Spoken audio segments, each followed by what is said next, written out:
Hello, everybody, and welcome to the 5-1 Formation podcast. You're listening to the Premier League segment. My name is Alex Karabatz. I'll be your host for today. I'm joined by George, but we're only two today because it is a very special person's birthday today. It is Tommy's birthday, and his family had something special done for him at the house, so he had to miss it for today, but we're going to cover for him. George, did you have anything to say about that? I just wanted to wish him a very, very, very, very special happy birthday, and I wish him nothing but the best. I wish he was here, but obviously family first as always, and I hope to see him real soon. We're going to see him soon, next week. We're going to cover for him, so let's get right into it. Oh, yeah.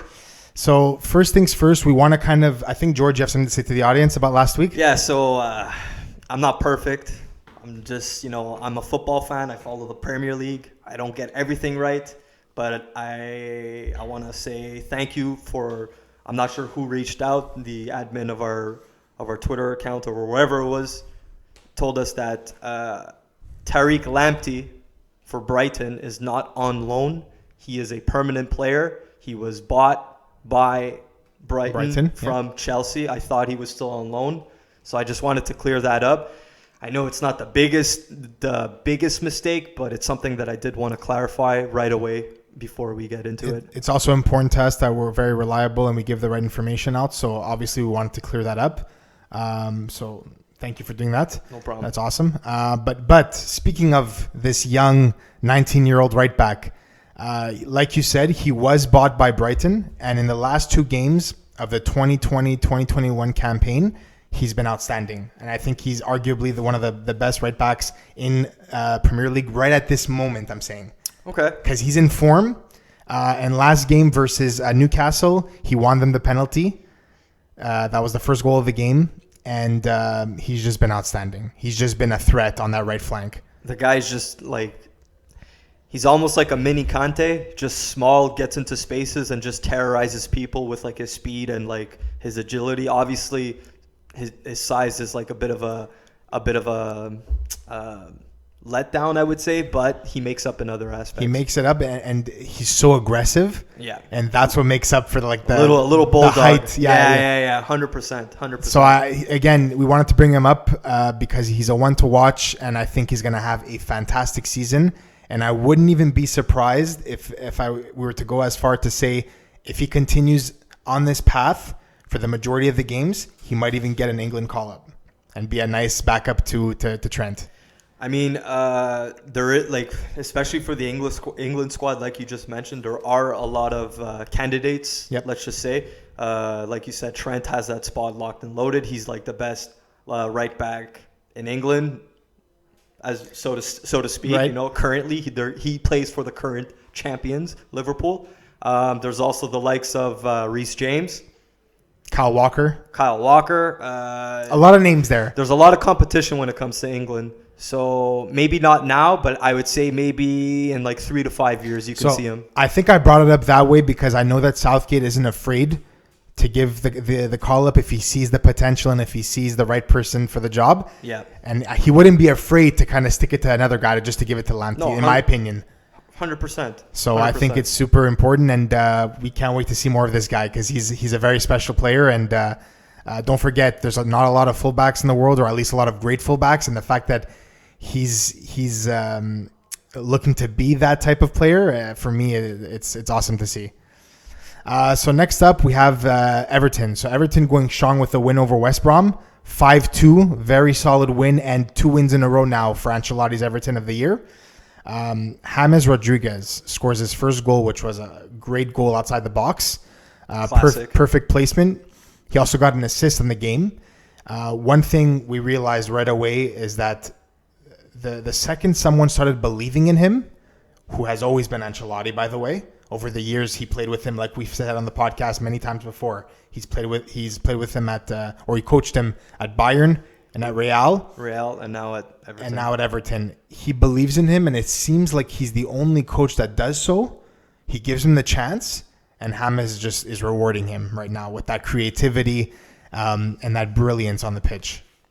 For sure. I mean, we've all seen James explode into the football world in that famous 2010 World Cup Was it 2010? Yep. 2010 or 2010, 2014. It was one of the two. Yeah, it's 2010, where he played for Colombia, and Colombia had a very good run. And I think maybe the year after that, Real Madrid bought him, and then his career kind of like went up, and then there was like a bit of ups and downs, obviously. But it's great to see a player like him, even though he's kind of like getting older, like we've mentioned before, in the PL. Fantastic, and I can't wait to see more of him. Yeah. No, he's been awesome, and again, it's 2 games in. He's looking fantastic, but we're gonna wait a bit to see. For sure, yeah. Let's not jump the gun on it. That's it. They're 2-0, but they look good. And just quickly on Everton again, Dominic Calvert-Lewin scores a hat trick, and this guy, I've been talking about him, and my brother Dennis can back me up on this. I've been talking about him for 2 seasons now, and I've been saying wait till he explodes. Last year, he really gave us a glimpse of how much of a goal scoring threat he is. Yeah. Under Ancelotti specifically, because he's the one who really put him to that spot. And this year, he's going to explode. Just mark my words. He already came off with a hat trick. Oh, yeah. And he's going to just continue that goal scoring run. And he's super young, too. He's 23. He has, like, years ahead of him, too. And he's only just getting better. Like you said, we've seen glints of him, last year. I prefer him over Richarlison in that center striker position, and I just can't wait to see more of him. He's, again, another English player that seems to thrive very young, and England always seems to like have these players that they keep producing, and it's always tough for them to crack the first team, so yeah. And Richarlison too, I like that you brought him up that way, because what I wanted to say about him was that he reminds me a lot of Rashford in the sense where he's a lot better coming in from the left wing than playing up at striker. Yeah. And we've seen that a lot. Once Ancelotti came in, because Richarlison was always at striker before Ancelotti. When Ancelotti came in, he brought him to the left, threw up Calvert-Lewin, and it's been a fantastic partnership since. So Everton looking very good. We'll see what happens next week and the week after that. So this one's a big one. So Tottenham. They're very busy on and off the pitch. 5-2 win versus Southampton. Son with 4 goals and Kane with 4 assists.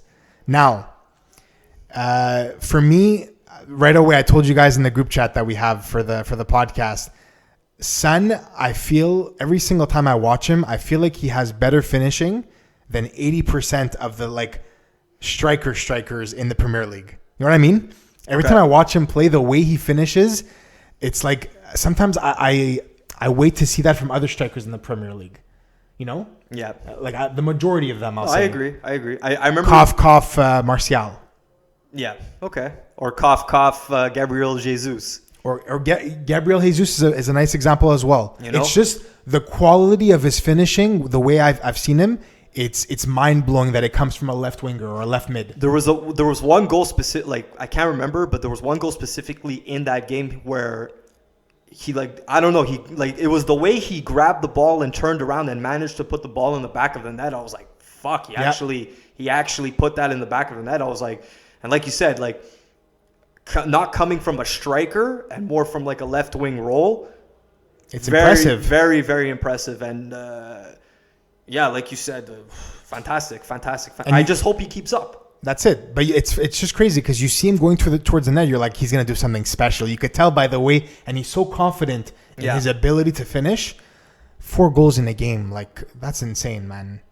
In the Premier League, that was awesome. A great, fantastic performance.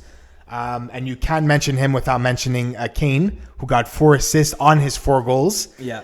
That partnership, fantastic. Go for it. All I have to say is, for me,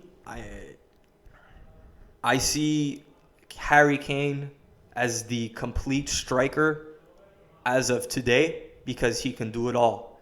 He's great in penalty spots. He's a great finisher, great in the air, great assister. He can come back and set plays. I don't see a striker like a number 9 do as much as he does. Now, okay, granted, people might say, but everyone's going to argue their case kind of thing, But for me, the way I see it is right now in the Premier League, he is the complete striker. That's fair. And I actually agree with that. Now, one thing about Tottenham that really surprised me and I think was the reason to their win, was when I looked at the lineup, Mourinho played with a 4-3-3. Now, we've watched Mourinho for years. When has he ever played a 4-3-3 in the last couple of years that you've watched? Because the first formation that I've seen from Mourinho in the last couple of years has been a 4-2-3-1. Yeah. So when I saw a 4-3-3, I think they took that loss to Everton a little hard, especially him. And I think he wanted to send a message to not only the fans, but to everyone, maybe doubting him a bit.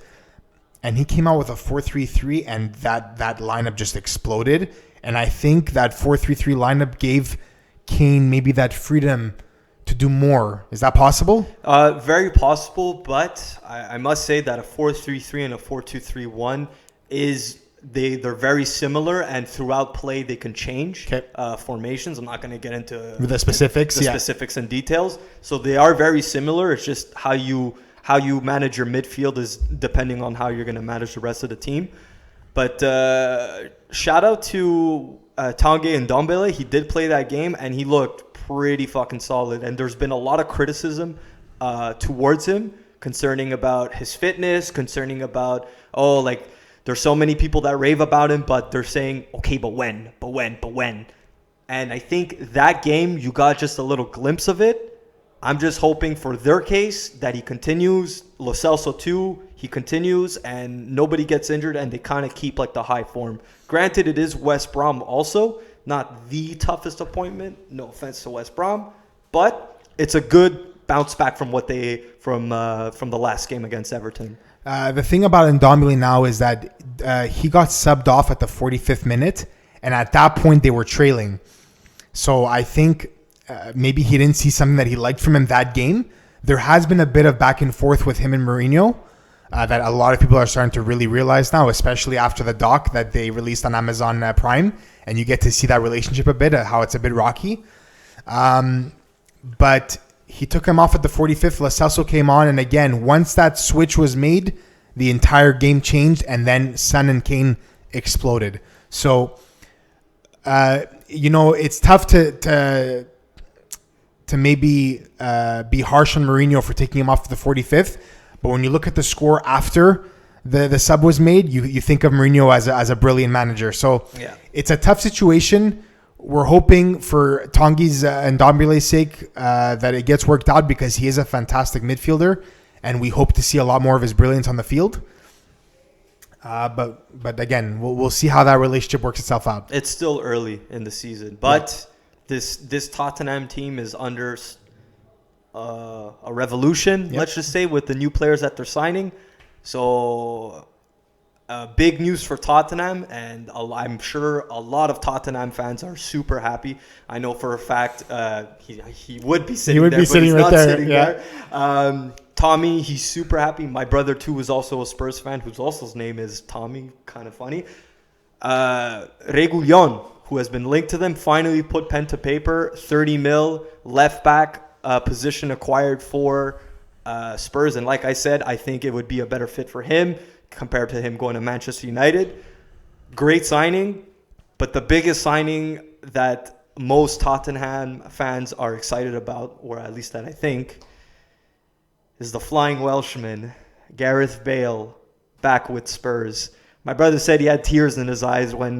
Tommy did too. And Tommy, I'm sure he did too, but Gareth Bale back with Spurs. It's a season-long loan, I think, with an option to extend it for 2 years. I'm just hoping that he can get to full fitness and he can get into the starting lineup and play regular football. I don't care if he's bad, good, mediocre. I just want him to see him play. Yep, I think we can all agree to that.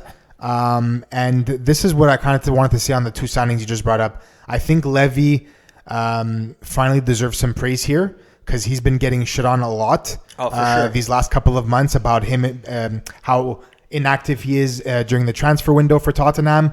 And with these two buys, this was fantastic. Number one, Sergio Reguilon. He was going to Man U. He was going to go there. That was the talk of the town. Now, Man U couldn't, for some reason, agree to the buyback clause that Real wanted in the contract. Tottenham agreed to it. They got him. And this kid is fantastic. He's going to be a massive, remember that word, massive upgrade over Davies. And once he starts playing, He's going to bring that attacking threat to the team on that left side. And if he's able to communicate well with Son, they're going to create a very dangerous combination there on the left flank. Now, let's move on to the right side with Gareth Bale. Gareth Bale's going to be injured for about a month now, for a couple of weeks. Jose did come out and say today that Bale might be coming actually a lot sooner than people think. So I think he's aiming for a 2 to 3 week break instead of a whole month off. Now, when Gareth comes back, let's be honest here, that right side is going to be his. Yeah. As long as he's fit. 100%. And when he grabs it, this is Gareth Bale we're talking about here. 31 years old, but I still believe that he has it given the right opportunity. Back in the Prem, he's had his best career. He's had his best seasons in the Prem before when he was with Tottenham. So what do you think about that? What do you think about Gareth Bale on that right side? Honestly, if everything goes well, like you said, if he stays fit and if he gets regular playing time, which I think he will, I think that combination of Son, Harry Kane, and Gareth Bale is a lethal attacking threat in the Premier League. Some may argue even more lethal than Mane, Firmino, and Salah. I think it is. On paper, it looks good. That's a good point. On paper, you would choose that, but let's see how they gel together. And let's see how they gel, and let's see how they work under Mourinho's system. Yep. So, like I always say with everything will unfold with time. So, just to finish off the Tottenham section is great on Levy. I've personally shot on him many times before. A lot of people have. But this was fantastic for the club, especially after COVID. I'm sure some of the deals were very tough to make. And great on him and great on the club. And for Tommy's sake, I know how happy he is about this whole thing. I hope it works out for him. Oh, yeah. So let's move on. So disaster day for Chelsea after losing 2-0 to Liverpool. So red card early for Andreas Christensen. And then a giveaway goal from Kepa. So is it time for Kepa? First of all, is it time for Kepa to maybe eat some bench here? Unfortunately, I'm going to have to say yes, because it's tough, man. I still believe he has the ability. He is young-ish. He's turning 26 in October next month. Is he getting older? Older, yeah, whatever, let's just say. But the positions that they desperately need fixing, the solutions are there. They just haven't come yet. So they made it official during the game too. Well, Fabrizio Romano tweeted, official Eduard Mendy, he's coming to Chelsea.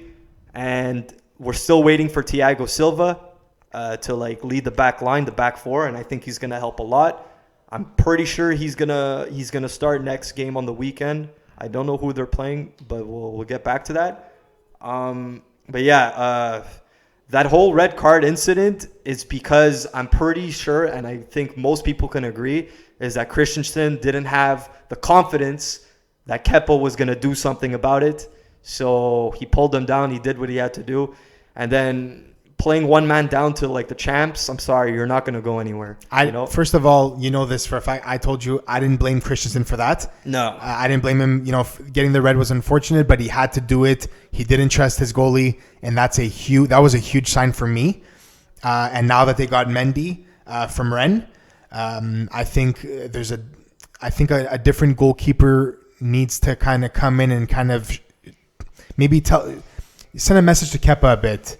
Hey, you're not alone here, and I'm coming for your spot. And if you don't act up soon, because we're trying to win championships here, and we can't do it with the way you're goalkeeping right now. Agreed. And the goalkeeper position is probably one of the most important positions in the starting 11. Yep. If you don't have a good goalkeeper, you're not going to win titles. It's just as simple as that. Exactly, and that's why I didn't want to get too much in the game with you either, is because this 2-0 loss doesn't tell me anything for Chelsea's side, because don't forget, Chelsea were playing. They weren't playing with a full lineup. Let's wait and see how they look with Hakim Ziyech in the lineup. Yeah. Christian Pulisic, your new number 10. Yeah. And Thiago Silva leading the back line. And Ben Chilwell too. Great point. But Alonso's been okay. He's been okay. For now. But the reason why they got Ben Chilwell is to bolster up the back four. I'm telling you, that's why I think Chelsea fans shouldn't worry too much right now. You guys, just wait and see when that full lineup is out, how you guys play, and then we'll really see how it goes from there. Patience, exactly. So Arsenal win 2-1 versus West Ham. Arteta just got it right this time. Again, he's just been fantastic. 2-0 start in the season. And then Keita, who's 21, he came in late in the game. Arteta subbed him on. He got the game winner late. Arteta was just freaking out on the sidelines because he really knew that was his managerial moment to kind of shine, and he did. And what a great start to the season. Now, Arsenal do have a couple of tough games coming up. So let me just pull that up for you guys quick because their schedule isn't too pretty right now. So let's see this. So they have Leicester next week, or on Wednesday for a League Cup. They have Liverpool next Monday, and then they have Sheffield, Man City, and Leicester again. So the first two wins, they were good for confidence. They're very good for form. But let's see how they start acting up when it comes to the bigger teams that they're about to start playing. Well, they're about to play the biggest team in England with Liverpool. Yeah. And Liverpool two games in, they have 6 points. They look like they haven't missed a step. Obviously, with the Chelsea game, it was a bit unfortunate for Chelsea, but they look like they haven't missed a step, and they look pretty solid. Arteta can still pull it off. He has his starting goalkeeper back. Okay. His team looks solid right now in terms of how they're gelling. Yeah. He has a couple of new center backs that look solid in the back as well. So it's going to be interesting. It's going to be a very interesting game. That's a must-watch, guys. Must-watch for sure. So let's move on. So Crystal Palace, they thump United 3-1. Very tough loss for United. They had a full lineup out, so there was no excuses there. Not necessarily. There were a couple of changes. What would you say then? Right back, Aaron Bissaka didn't play. Now, would you consider that, would you really change what I said because of him not being in the lineup? Listen, I feel like he does provide a lot of offensive threat because he does like to move forward a lot. He, same style as Trent. And I think he was a very good player breaking out into the Manchester squad, actually from Crystal Palace too. He was from Crystal Palace, I don't know. It's very tough to say. I feel like United, because I watched a bit of the game, United looked a little lethargic. Crystal Palace looked like they were on the beat, and it's just unfortunate. Now, say what you want to say.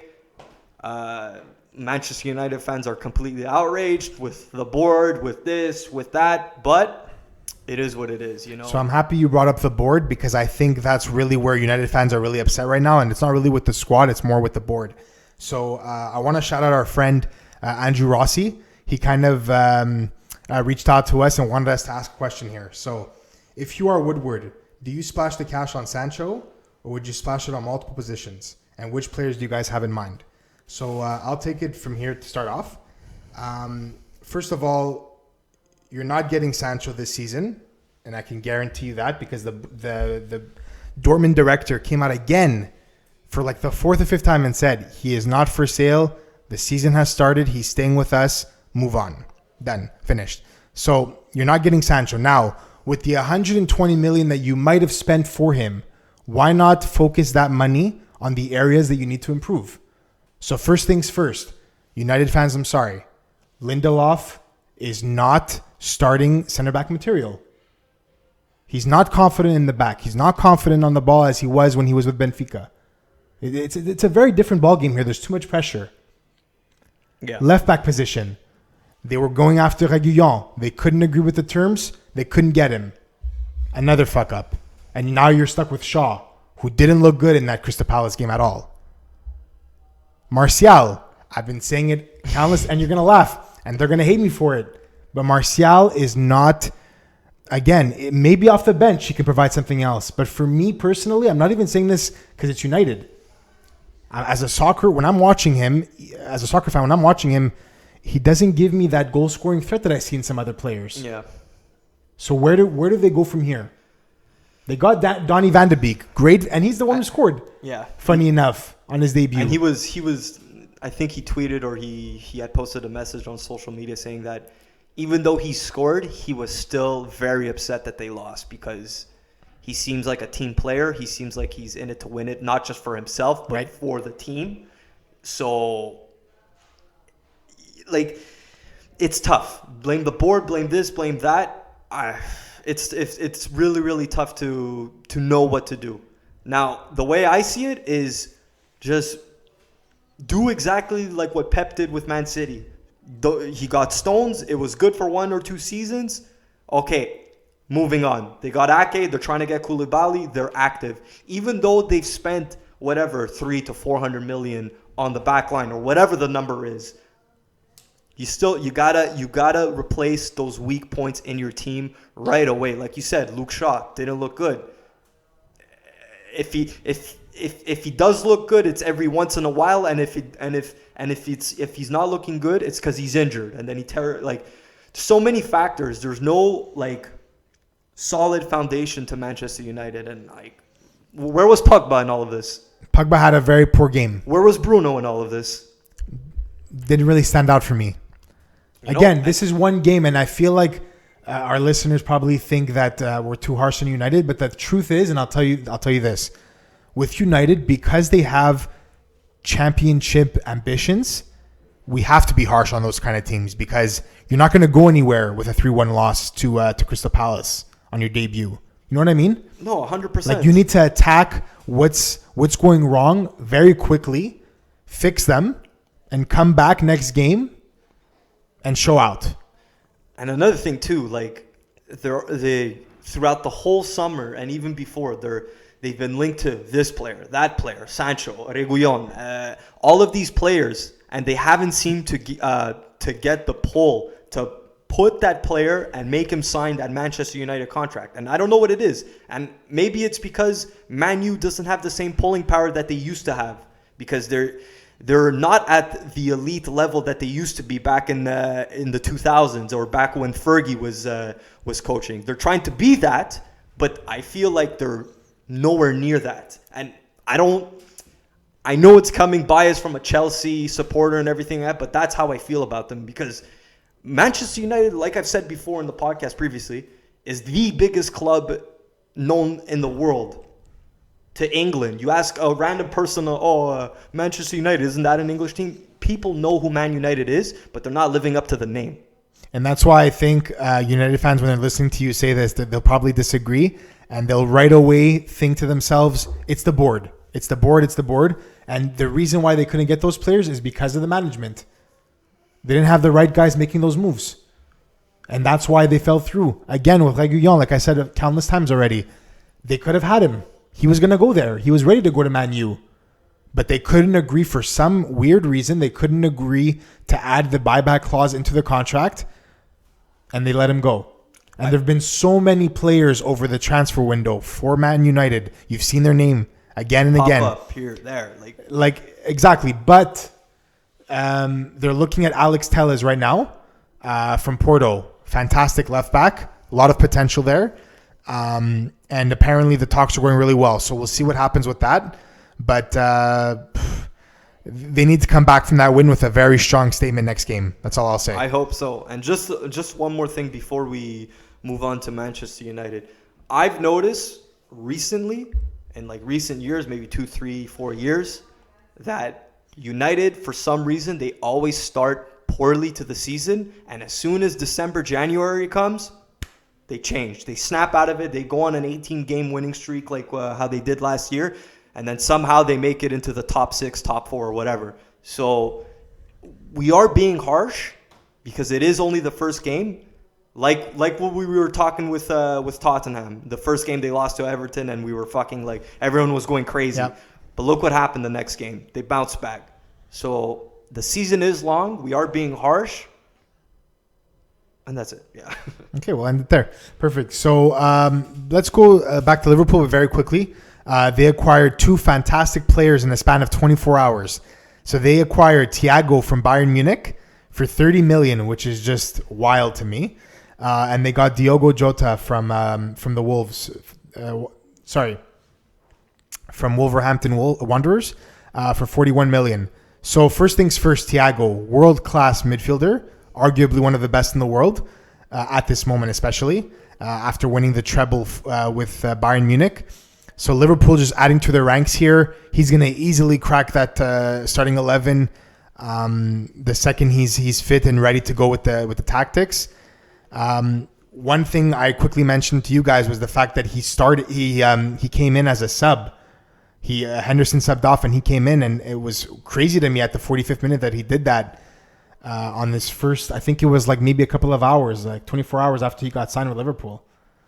But he's an experienced player, so it was very easy for him to come into the game. So I have like this small little theory about how the deal went through. I'm not gonna get like too crazy about it, but this is just how my crazy brain works.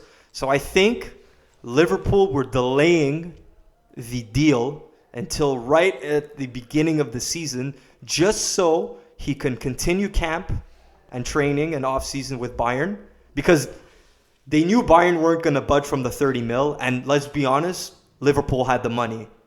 So they weren't being stingy, they were being strategic about it. That way, when they signed him, they can use him right away for a game. It was all planned. That's just a theory that I have. It's possible. It's very possible. And listen, he came into the game, 45 minutes, completely controlled the midfield. Okay, granted, Chelsea were 10 men, but you see the quality right away. No, fantastic. No, definitely. You said it perfectly. And speaking of them again, Diogo Jota, he's a fantastic and talented winger that came from Wolves. Now, he's going to have a much tougher time cracking into the starting 11 because first things first, he is young, a lot to learn still, and Mane has that position locked and loaded for another 3-4 years until his contract's up. So we'll see where that goes, but he's going to learn. Klopp is going to put him in for the cup games. He's going to throw him in late whenever he needs a change in the game plan. So we'll see what happens with that. But I've watched this kid play. Very talented dribbler. He works hard, and it's exactly what Klopp needed as a backup to those wingers that he has. Yeah, perfect. It's like the replacement of Shaqiri. That's perfect. Exactly. So let's move on here. So City season opener, they win 3-1 versus Wolves. Nathan Ake, very solid in his debut. So I'm as a City fan, I was very happy to see that. Don't forget, we had Aguero out with injury. Laporte out because I think he caught COVID, and he's out for, I think, another week or two. And as well as Gundogan was out with COVID as well. So a couple of key guys out there, but we looked pretty good today. I'm very happy with the win. And Wolves are a tough team. So for us to get a nice 3-1 win in our debut, it was very promising for me. And seeing Ake the way he played, I was very happy with that. Oh, for sure. I mean, a little disappointing on Wolves' side. I thought they would come out a lot stronger, but the first half they looked very sluggish and they didn't seem like up to speed with things. Second half was a bit different, but I think at that point the game was a bit too late for them to kind of turn it around. They did score that goal, but couldn't make the difference. A key guy missing on that right side who went to Tottenham was Matt Doherty, and he was a big piece of that Wolves team, and I think that maybe hurt them a bit because Adama Traore is on that right side, but he doesn't have the defensive capabilities that Matt Doherty has, and that's where they were lacking today. But they got Nelson Semedo, who we just mentioned in the La Liga segment. So fantastic signing for them for about 35 million, which is for me personally a steal. Yeah. Considering how much fullbacks go for now. And Wolves, they literally just replaced Doherty with Semedo, and for me it's a perfect replacement because he can provide both attacking capabilities and defensive capabilities. And he's Portuguese. So he's going to fit in. Right into that team, which, by the way, if anybody didn't know, it's FC Portugal now. We're not calling them Wolves anymore. FC Portugal, and even their third jersey looks like FC Portugal. So bust out the Natas, the Churis, and let's go. That's it. But I'm not too worried about Wolves. Once he comes in and he attacks that spot, they're going to be just fine and back to the old Wolves that we know of. One last transfer I want to say before we end off. Cengiz under to Leicester City. Is it Tusik under or something like that? I don't know. Chengi. I think it was right. Chengiz, right? Suzing. I don't know. It's one of those. Anyways, it's very tough to pronounce his first name. Turkish delight. He's a Turkish delight and definitely adding to that Leicester attack. Leicester City, they've been awesome in the transfer market. Let's be honest here. Yeah. And they're just adding to their ranks. They're still trying to find their place. They are top 6 quality. We've seen them in the last 4 or 5 years, but I think every year you see them just pushing a little more.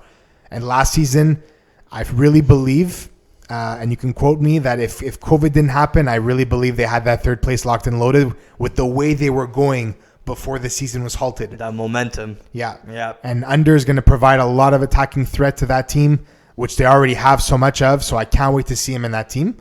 Did you have any comments? Not necessarily. Very young player too. I feel like he didn't really. I don't really follow Serie A. He was playing for Roma, right? He was playing for Roma. Yeah. So I don't really follow Serie A like as much as some of my other partners do, but hopefully he can crack a spot and maybe see what he's made of. Perfect. Last fun fact, just to end the segment off here: 44 goals scored in 10 matches for Week 2 in the 20-team season history.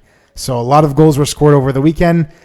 We love to see it. We're big Premier League fans, and it's been fantastic for these 2 weeks that we've had it. And we can't wait to see more of it. Oh, for sure. So thank you, everybody, for listening to the Premier League segment. Don't forget to check us out on our other segments as well. And when you have a chance, please subscribe to our podcast on Spotify, YouTube, and Apple. Also, don't forget to follow us on Twitter, Insta, and Facebook at 51 Formation. Thank you for listening as always, and have a good one. Peace. What is going on, guys, and welcome to another episode of the 5-1 Formation podcast. My name is George Georgiousis, and I will be your host today for the La Liga segment. Joining me are Anthony Paradiso and Antonio Canales. What's up, boys? What's happening, guys? What's going on, guys? Got Good my to see new you. Barca jersey over here. Very happy. looking Messi in the fresh. back. Looking Yes, nice. he's still playing this season. Let's go. Looking fresh, my friend. All right, let me just get the fucking this shit out of the way. All right, okay. So La Liga, this is what we're going to be talking about for this segment, like I said. So real quick off the bat, La Liga are staying with 5 substitutions compared to Premier League. Premier League went back to 3 substitutions, and this change was obviously made because of COVID-19 and yada, yada, yada. You know the whole deal. But they've kept plans to keep it. And just want real quick, what do you guys think? I mean, I think it's a good idea, at least for now, considering we're still in a pandemic. I mean, I don't know what the health benefits are of being more rested compared to before, you know what I mean? And Yeah. I guess, I mean, honestly, for teams, there are a lot of games during the season. So honestly, in the future, I wouldn't mind them looking at something in between too, like maybe 4 subs. Yeah. It gives playing time to other players too. So there's that note. I mean, I don't know what other benefit there is to it. I've always been one for increasing at least having one more sub on the bench or coming into play, I should say. So 4 instead of 3. Yeah. So I don't mind seeing it at all. Creates different perspective in a certain game, and Yeah. I think it's just benefits everybody. Cool. All right, we're going to get right into it with the defending champs, Real Madrid, with a scoreless draw against Real Sociedad. A lot may think it's disappointing. A lot may think it was an okay start to the season. Good things to look at are Martin Odegaard, who was on loan from Real Madrid, he was on loan to Real Sociedad. He's back on loan to Real Madrid. I'm studying my words here, but he got the start, which was very interesting considering usually Real Madrid's midfield is a pretty tough position to crack. Yeah. But he did get the start. Impressive, not impressive, Antonio? What do you have to say overall? No, he started over Casemiro. Zidane removed the one pivot and went with a double pivot with Kroos and Modric. Yep. I mean, those are 2 guys that have slowed down in recent years. They got older, so why not slot them in that very central midfield and let Odegaard explore free roam provide the offense. But no, it was nice to see. It was nice to see him start after coming back, like you mentioned, from loan from Real Sociedad. And he had a good season too with Sociedad. Had an excellent season. Yeah. That's why I was really happy to see him get a chance. He didn't play the whole game. He got subbed off, I don't remember when, maybe 60th minute. But overall, from Real Madrid, just flat offense. They had 4 shots on target the whole game. And they weren't really threatening. And for me, if anything, Real Sociedad played a very good defensive game. They had their whole team back. They depended on Isaac's speed in the front to get some counterattack. And unfortunately for them, they didn't get that counterattacking goal. But yeah, overall, it was just a flat performance from Real Madrid, from the defending champs. Nothing more to say there. I could also mention that David Silva came on the second half for Real Sociedad. Very happy to see. Yes, sir. First time he played in 10 years in La Liga. So, What do they call him? El Mago? El Mago. El Mago. Yeah, There good you go. memory. Good for you, bro. Good for you. Okay. So since they had a flat offensive work rate, or whatever you want to call it, do you think that the injuries that Real Madrid have been lined up with at the beginning of the season have played an effect to this? Yeah, so one thing I forgot to mention before, Hazard, Asensio, and Isco were all injured. Isco with a sprained ankle, Asensio had a scare with the same knee that knocked him out for a year, and Hazard wasn't really anything specific, it was just muscle injuries. So I don't know, for me personally, obviously those 3 guys would definitely bring something to the table offensively. Real Madrid started the game with Benzema, Rodrigo on the right wing, and Vinicius on the left. So Can you confirm? yeah, Because yeah. I see him looking up the lineup. He's spot on. Yeah. And I don't know. You would think with those 2 youngsters and the leadership of Benzema, they would have gotten the job done. But honestly, not having either Hazard, Asensio, or Isco on the bench for that game or starting did provide to be a problem. There was no offensive flair, and me personally, I believe that having either one of those guys on the pitch would have definitely helped, even though if Hazard is seemingly a bit overweight. Just a bit chubs. I agree, man. I mean, don't get me wrong. At the end of the day, they still should have gotten the job done with the talent that was on the pitch. Vinicius is a solid player. Rodrigo, Benzema scored 29 goals last year, if I correct me wrong. No, it was 20. 21. Oh, okay. maybe 29 In all comps. in all In all comps. comps, Yeah, my yeah. bad. Yeah. Basically, you should have been able to put one, at least one behind the net. So, in my opinion, there's no excuse. At the end of the day, yes, those 3 players are huge difference makers. Hazard is Hazard, world class when he is in shape and not chubs and eating too much fucking churros and paella every day, you know.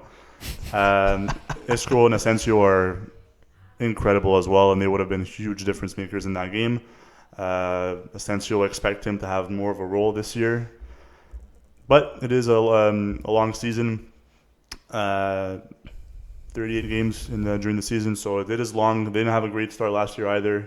They were struggling, they were inconsistent. They still got the job done, they got the title, so I wouldn't be too worried. Real Sociedad, credit to them, they're always super well organized as a team.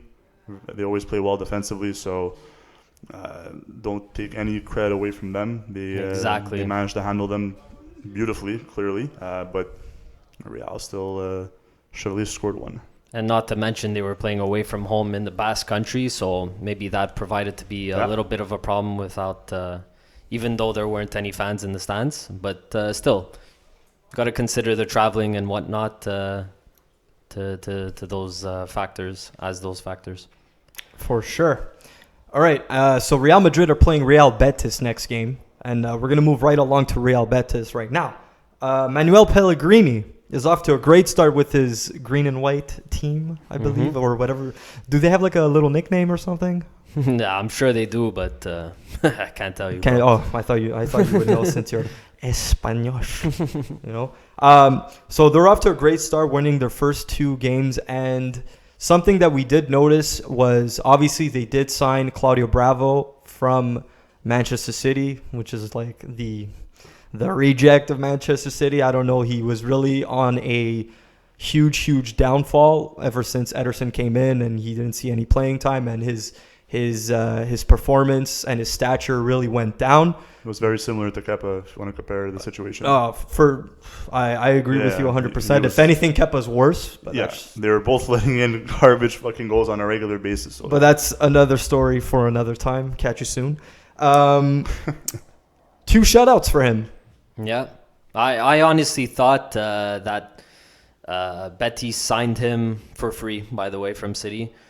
I honestly thought they were getting him just as like to come off the bench during Copa del Rey Cup games, for leadership and whatnot. But man, he took the starting role away from Robles at 37 years old, and so far so good, man. 2 games, 2 shutouts, made a total of 4 saves, nothing crazy. But still, you know, he's working good for the Real Betis badge so far, and that's what was their downfall last year was their defense. So them signing guys like Montoya from Brighton for free as a right back, Victor Ruiz, who has all kinds of La Liga experience, 31 years old. They also got him for free from Besiktas. I mean, they saw what the problem was last season and they assessed it right away, even though they had a small offseason compared to other years. And a smaller budget, I would assume, to other teams. And getting these guys for free, like, good on them. I'm expecting some good things from Betis this year and for them to push for a top 6 spot, honestly. Very nice. I think that's all we have to say about Betis. Just a quick shout out to them. All right, moving right along to the big, the bad. Well, they're not bad. Some people like them, some people don't. But the board is pretty bad. The board is pretty bad. The board is pretty bad. So we're going to go to the Blaugranas with FC Barcelona, Antonio's team, obviously, till death. What's going on? Well, I'm not going to say what's going on, but there's a hell of a lot going on in this team right now. A lot of changes, a lot of stuff happening. We'll get right to it with the official sell of Arturo Vidal, gone to Inter Milan for, I believe, 1 million. Yeah, 1 million euros. Yeah.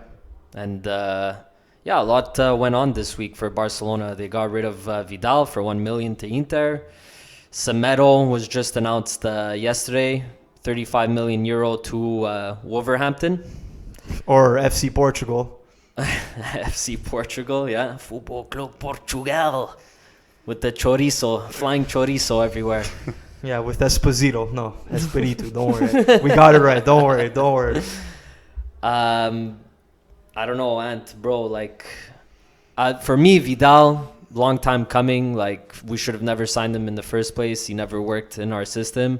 And now, ever since Coleman came in, it was evident he was leaving.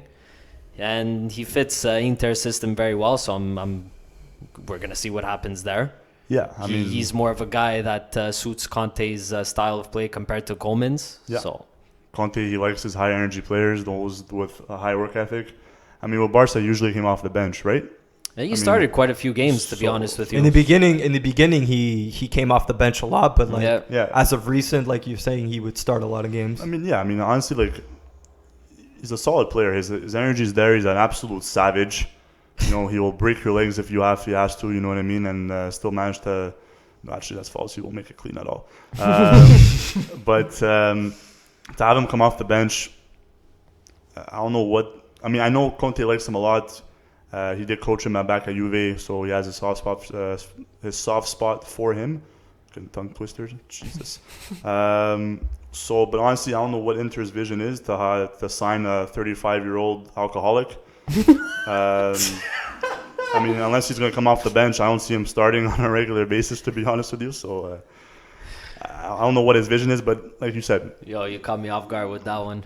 That's true. I mean, honestly, bottom line is Conte likes his high energy players. Yeah, he has his preference of players. Soft spot players. You got Moses, same idea too. He's not the most skilled player, but because he works hard, he wants him on his team. Exactly. Well, I'm just gonna be quick with Vidal. Good riddance and goodbye. Good luck to you. Fuck you. Off. Oh, not even. Oh, okay. No, whatever. Thank you, I guess. Sure. Okay. But yeah, before we move on, I just wanted to bring up Semedo. Oh no, because I was gonna continue with the Semedo because I see that you're obviously more disappointed about giving up Semedo rather than Arturo, which is Arturo was evident. Evident, but Semedo, I just don't understand it. The guy brings high energy, has a high work rate defensively. Okay, he's not the best offensively, but he has speed down the wing if he is up front in the final third. If they give away the ball, for example, he'll run back like a horse, no problem. Yeah. And get to his man. Mm-hmm. And like I said, he has a great defensive work rate.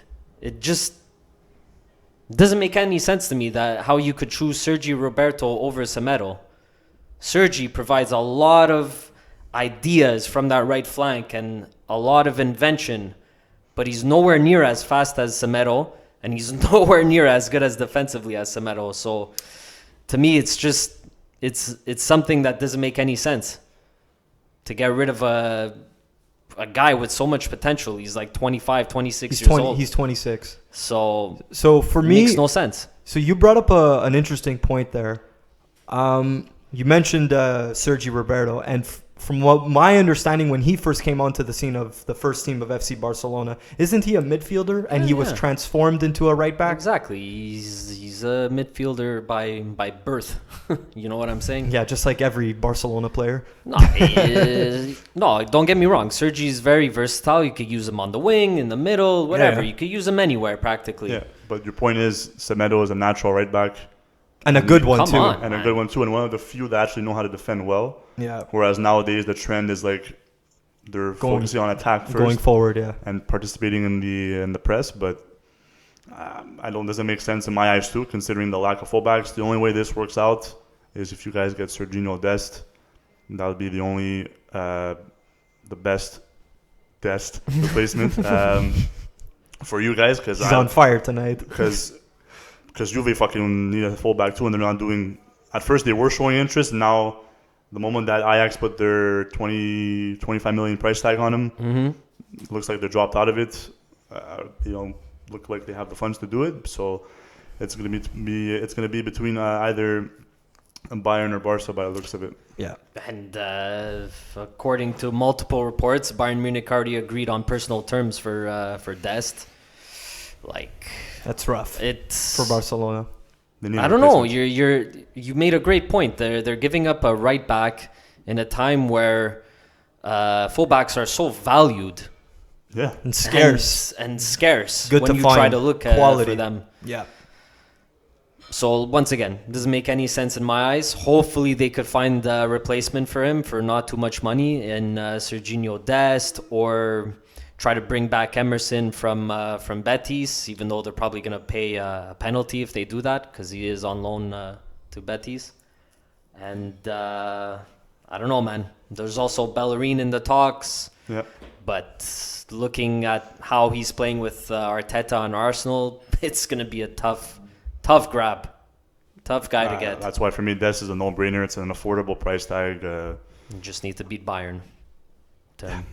Yeah, and also Wolves they want to make the Portuguese national team, like we mentioned before. So, and right now, looking at Dest, if you are Dest, you're looking at Bayern or Barca, two massive clubs, but one who just came off the treble, winning the Champions League, and a team that when players come in, and if they do depart or stay on the team, as in Coutinho, as in Goretzka, as in Davies, they just look in shape. They look like in such great shape compared to other players on other teams. It's crazy. I have theories, but we won't get into it. So if I'm Dest, I'm choosing Bayern Munich. I'm sorry to say, even if I'm wearing my Barca jersey right now, like it's the deal that makes most sense for me. You know.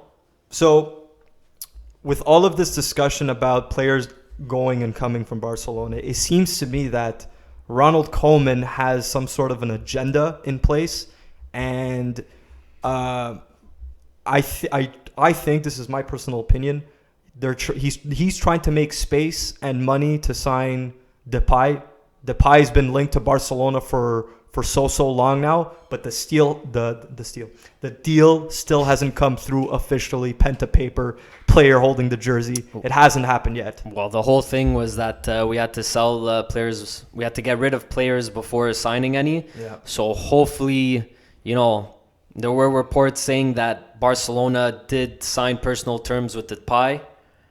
Hopefully they get a deal done. Barcelona and Lyon. Hopefully they sign a deal because they have AC Milan breathing down their necks. Out of nowhere. AC Milan really want Depay as well. And Lyon are willing to do a player swap for Paqueta and money, obviously. Paqueta is that young Portuguese player, right? Yeah, I can't tell you what nationality he is. He's Brazilian. So Just confirmed. yeah, and this was from a very reliable source as well, Di Marzio. Okay. So we're gonna see what happens now with Depay. We're getting rid of so many players, and hopefully we could get the guys that Coleman wants. Another player now that's his Barcelona career might be in jeopardy is the youngster Riqui Puig. I always say it like that. I just find it entertaining. But apparently Coleman has told him that he is not part of the first team plans. That must be very upsetting for you to hear that. Listen, when I first saw this, I'm like, it's because he's very young, he's 18, 19. Then I searched him up. He's 21 years old. So It's still young. it's still young, but the way he played towards the end of last season after COVID, he earns a spot, or at least he earned a fight, man. How do you release how do you not want a player of that caliber on your team? Yeah, or that potential. It's hunger. Yeah. It's crazy. The kid would clearly die for the badge. He's comfortable in Barcelona. And he even came out and said after Coleman released the news that he wasn't part of his first team plans, Riqui Puig came out and said that I want to stay for the club and I want to fight for my position over here. He really doesn't want to go anywhere. But unfortunately for him, he prefers the likes of De Jong, Pjanic, Busquets, and Alenya over him. So for me, when I see Busquets in that mix, I'm sorry to say, I love Busquets, but on the pitch, he's not the same player as he was a couple of years ago. He's slowed down a lot more. His decision-making is a lot slower. Yeah. And he's a problem on the pitch right now, It's at only this moment. Yeah, it's only natural. It's only natural. I mean, he's never been the most athletic player on the field too, so he does his job in the past. So it makes sense that now he's regressing a lot as he's getting older. I mean, for me, it doesn't make sense as well. To add to your point, he's 21 years old. He's a La Masia product. It doesn't make sense how you don't want to keep him and let him fight for a spot on the team. Creates friendly competition. He's hungry. He's born and bred in Barcelona. So to me, for the fans, for everybody, it doesn't make sense why you want to. If he's on loan, fine. Let him have playing time somewhere else. If they even think about selling him, I'm gonna lose my fucking mind. If it's permanently, that's a joke. That's ridiculous. No, but honestly, I would love to see him fight between De Jong, Pjanic, and Alenya.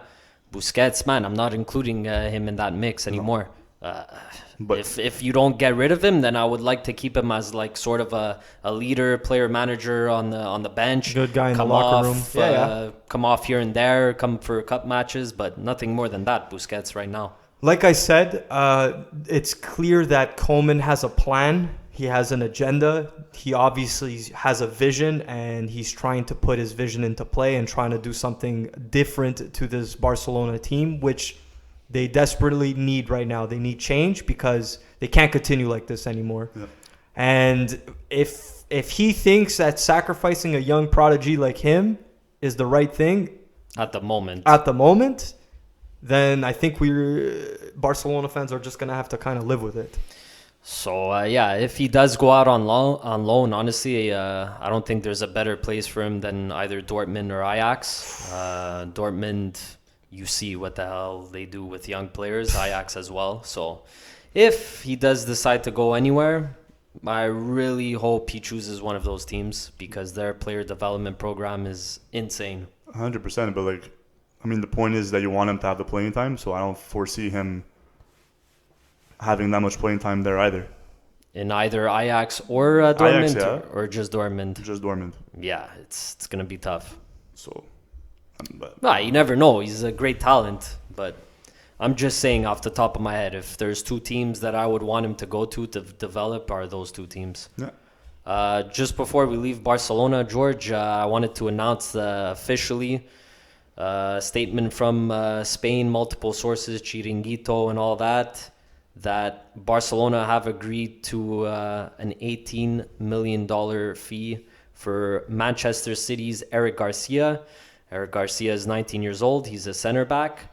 And loads of potential on this one. I know a couple of Man City fans probably won't be happy. I'm looking at Alex right now.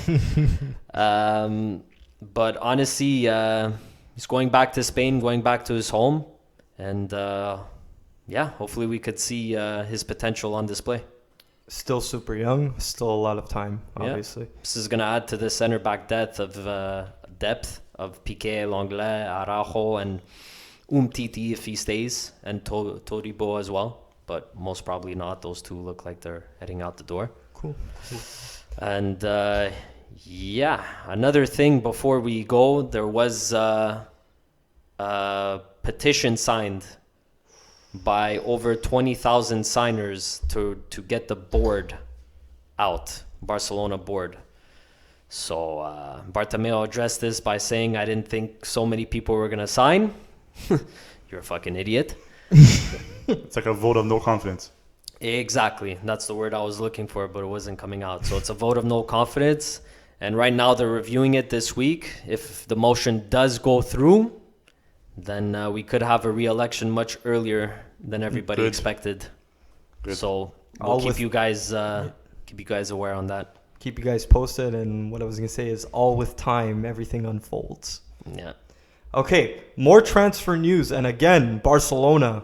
Good on Atletico Madrid, but bad on Barcelona. I mean, depends how you look at it, but Atletico Madrid finally get the firepower that they've been desperately looking for. Mm-hmm. Luis Suarez is on his way to Atletico Madrid. Now, there was rumors and stories about Luis Suarez going to Juventus, but then he couldn't get his spaghetti and meatballs in place, but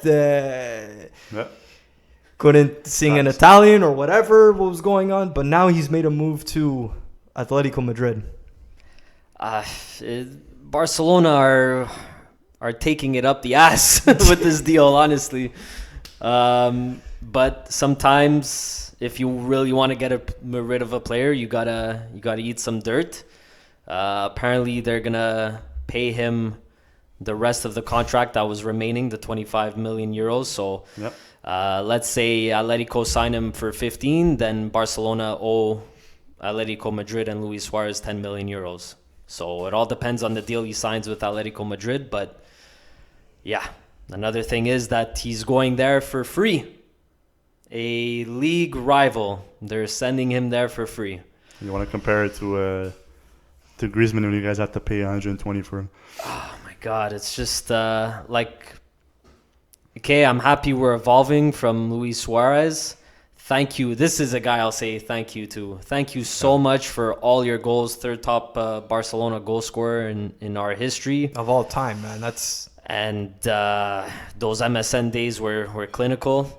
But this year proved to me that he couldn't keep up with the rest of the competition. So he's not leaving on the terms I would have liked with the Barcelona board, but it's the way it is sometimes. Like, honestly, I would have loved to see him get the treatment that Rakitic got by taking pictures with the trophies and all that stuff, but unfortunately they had to... He had to end it in that type of way, in a fight, in a scrap.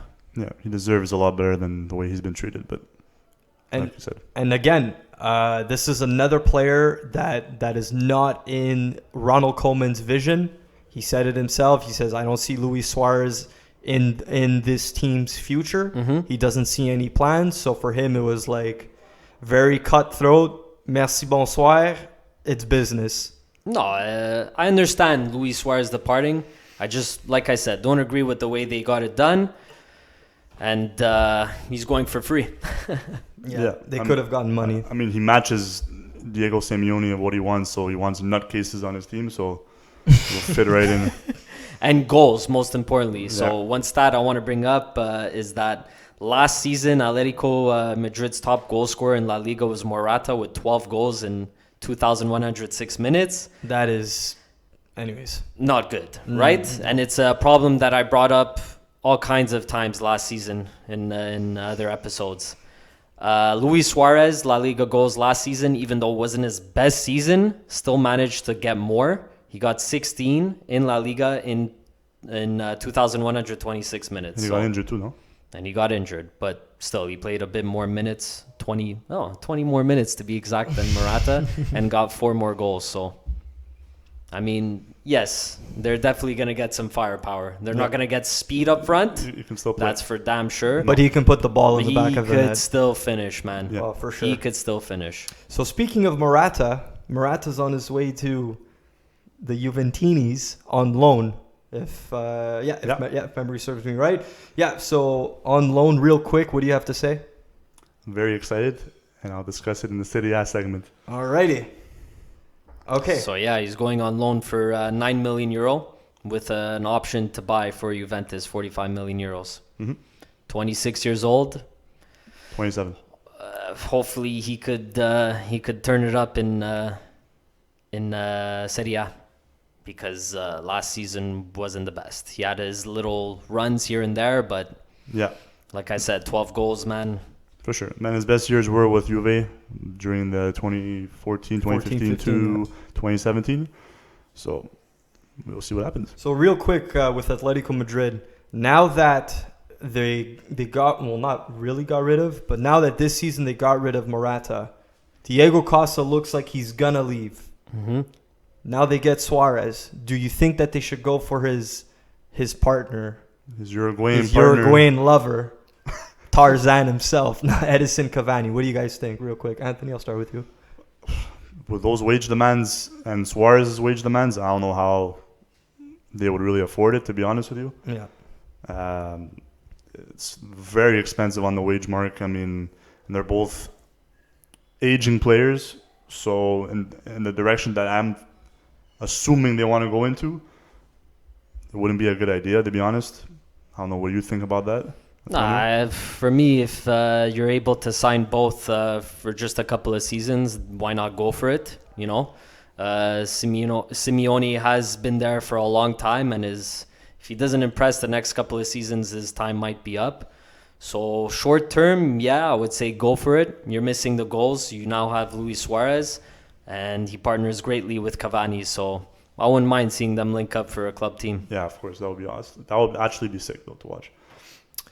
And one more player looking to come to Atletico Madrid is Lucas Torreira from Arsenal on loan with option to buy. Apparently, he really wants to leave Arsenal because I guess maybe Arteta doesn't see him in his plans. What do you think? Yeah, this was confirmed by Fabrizio Romano. Torreira is Simeone's type of player in the midfield. He's a bulldog. Dog, yeah. And if he could get more guys like that to substitute for Thomas, you never know. Even Thomas Partey might be leaving, so it's a good pickup overall for the midfield. That's all I have to say. All right. I guess that concludes our La Liga segment. Yes, it does, sir. Oh, okay. It does. You have anything to add? I'm good, sir. Antonio? Nope. Visca Visca Barca. Barca, like always. All right, perfect. So, guys, thanks again for listening to our La Liga segment. Don't forget to check us out on our other segments coming up. And if you have a chance, please subscribe to our podcast on Spotify, YouTube, and Apple. And also, don't forget to follow us. Follow. It's very simple. Just a little click on your iPhone or Android or whatever you're using. I hope you're not using We post pictures and stuff. Yeah, I hope you're not using a Nokia phone or whatever. Just Apple or you know what I'm saying. Twitter, Instagram, Facebook at 51Formation. Guys, thank you very much. And as always, peace. Take care.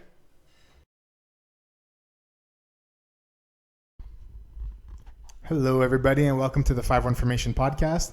You're listening to the City A segment. My name is Alex Karabatz. I'll be your host for today.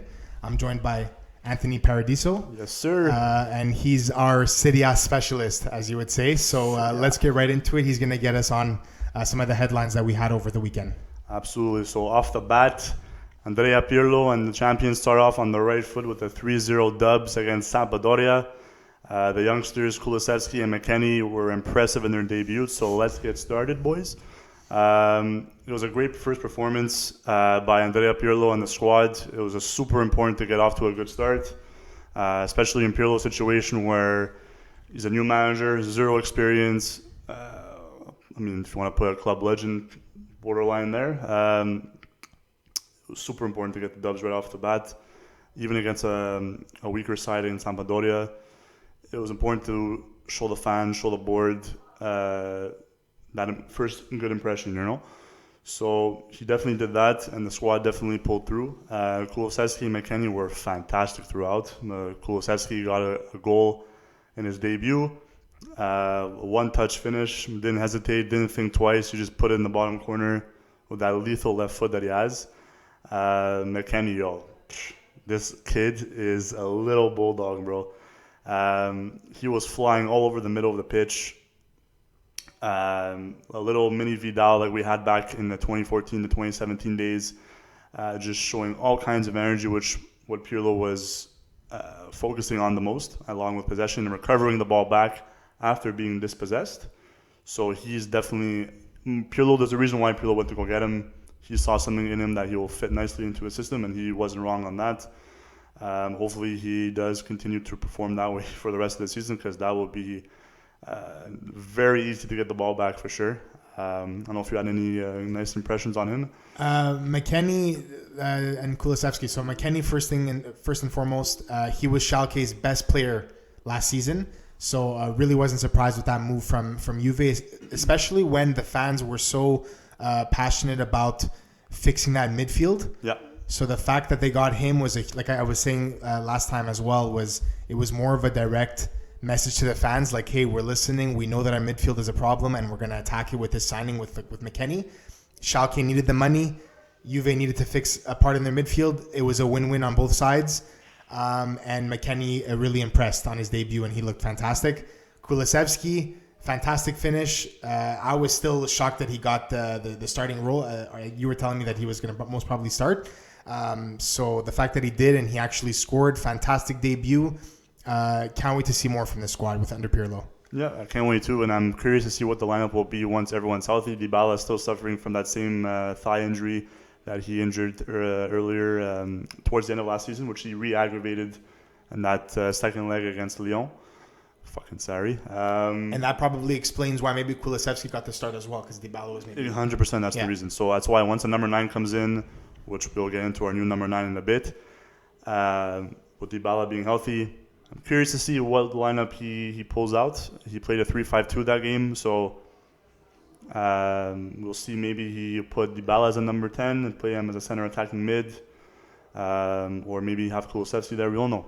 Maybe he'll play a 4-3-3 attack. We have no idea what he has planned, but he is enjoying the 3 at the back with the wing backs, even though we are lacking severe quality on those fullbacks, but I'll also get into that as well. We got the win. I'm very happy with the performance. Ronaldo was a bit frustrated during that game because he had like super easy chances that you couldn't finish. Very similar in that first season with Juve where he couldn't get the ball in. And you saw his signs of frustration, the little whiny face. Okay, bro, relax. You're going to put it in. There was still sloppiness at times, don't get me wrong. Little signs of what we had last year, but very positive signs, a lot more fluidity, a lot more energy, a lot more accurate passing finally compared to last season where we're moving the ball a lot quicker and there was a lot more creativity. Kulusevski was doing a lot of give and go with Quadrado along that right flank, so it was a breath of fresh air, man. Like Maurizio Sarri said at the end of the season last year that the team is untrainable. But I think that you are a useless coach, bud, because this Pirlo seems to have everyone locked in and ready to go. But we can't get too excited because the real challenge will be that when Juve play one of the top 6 teams and how that team handles adversity, which Juve weren't able to do that well last year, how they handle adversity, how they react to a loss or a tie, because it will show the character of the team, right? So it would show how the locker room reacts, how Pirlo controls each and every one of the players, each of their own specific type of character, their emotions. Some players react more emotionally than others. Mm-hmm. Some are more mature than others, etc. So it'll be interesting to see. How do you think? Do you believe that will be the most important and most interesting part to see from Juve? I definitely believe that. I believe so, is because what I want to see from Pirlo, especially during the season, is that whenever they play the stronger teams, and if, for example, they go down 1 or they go down 2 in the locker room, I know he's a very calm guy, but are they going to get that passion out of him to maybe, jolt these guys up and be like, hey, we're down, we got to win, let's go?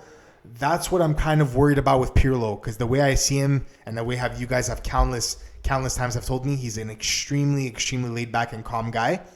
So I just want to see, when it comes to adversity, how he's going to change the locker room dynamic and the feel and the morale when that happens. When that happens, when they're down or anything like that in the season. That's what you're talking about in terms of adversity. Yeah. We need to see what Pirlo is going to do to overcome that when that happens. I agree. I think that fire does exist within him, because when he was at Juve and earlier on in his career at Milan as well, you see that passion on the pitch whenever he would score or there was a wrong call. You saw that he would get upset. You saw that fire within him, So I think he does have it within him. So I guess we'll just wait and see.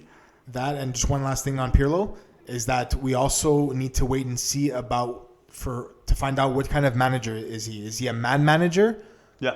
Or is he a tactician manager? Yeah. So that's something that we're going to find out much later when everything kind of, when he's a lot more experienced.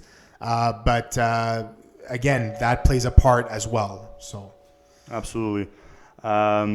Another point I want to bring up is that Ramsey was very impressive.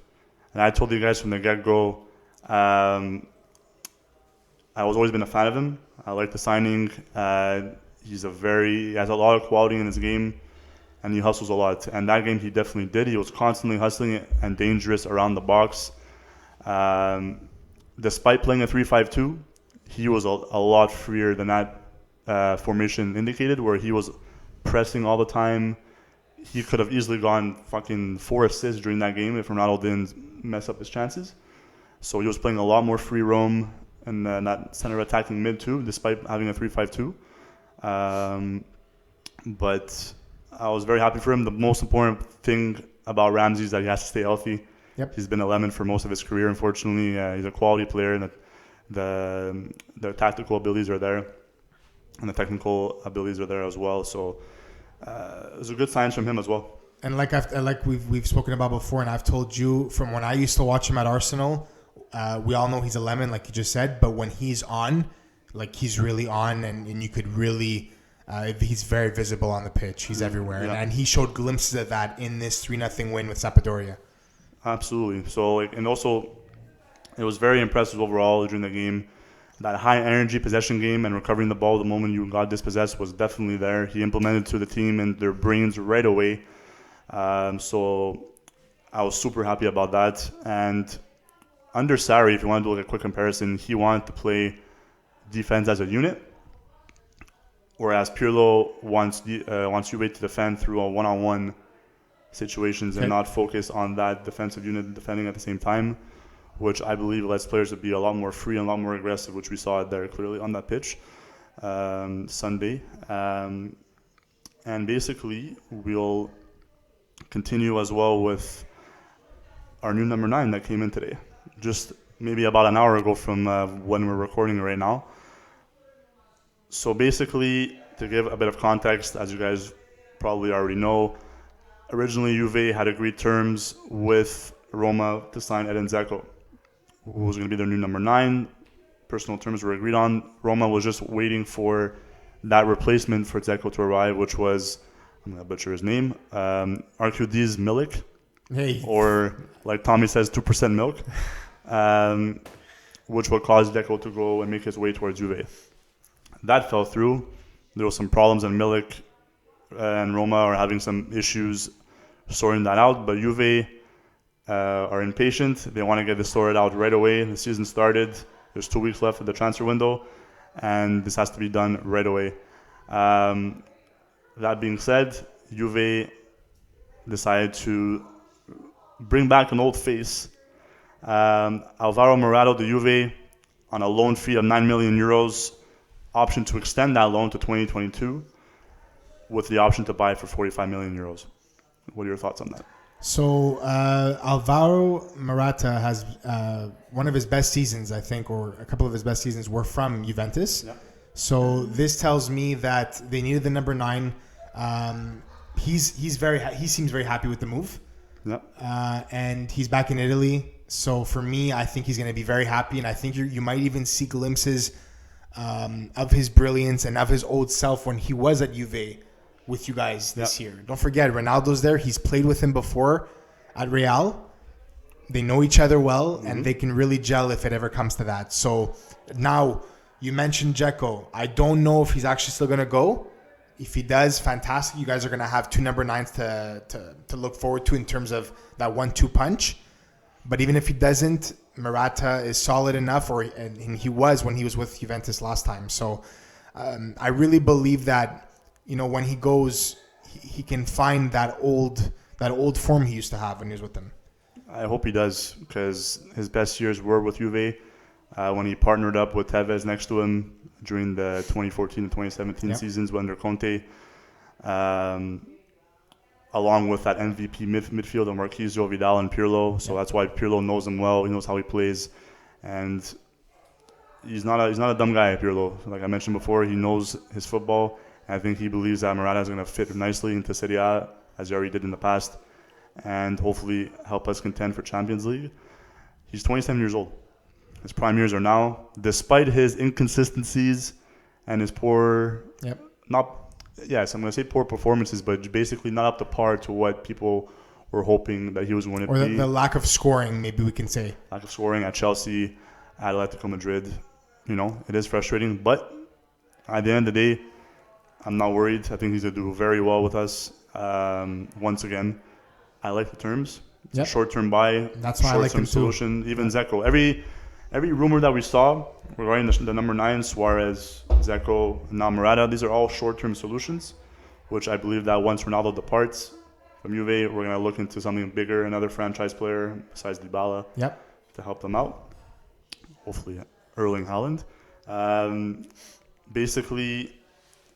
In comparison to Dzeko's deal, another reason why I like the term is that comparison to Dzeko's deal, which would have been a 16 million euro transfer fee, a 2-year deal earning 7.5 million euros a year for a 34-year-old. Whereas in this case, we're spending a 9 million euro fee with just the option to extend the loan. So it's a 1 year, like almost like a low risk, high reward. I have no problems with it. Yeah, no, it's fantastic. Can't wait to see what they end up with. For Juventus's sake, I hope they end up with both Morata and Dzeko. I feel like for peace of mind, you guys will be better off with both of them than just one of them. 100%. Again, you guys are part of a lot of cup competitions. You're going to need that constant 1-2 punch, like I said before, with both of them, providing that attacking threat and that goal-scoring threat. With Higuain now gone, you guys are going to need that again. So definitely. I don't foresee it happening, to be honest. I think Dzeko might be staying. Okay. But then again, because we have the other options too, we could always put Dybala as a second striker, or clearly we could put Kulusevski as a second striker as well. So I don't think it would be an issue in case Morata gets injured. And for those wages, if you're gonna buy number 9, that's gonna be a bench player.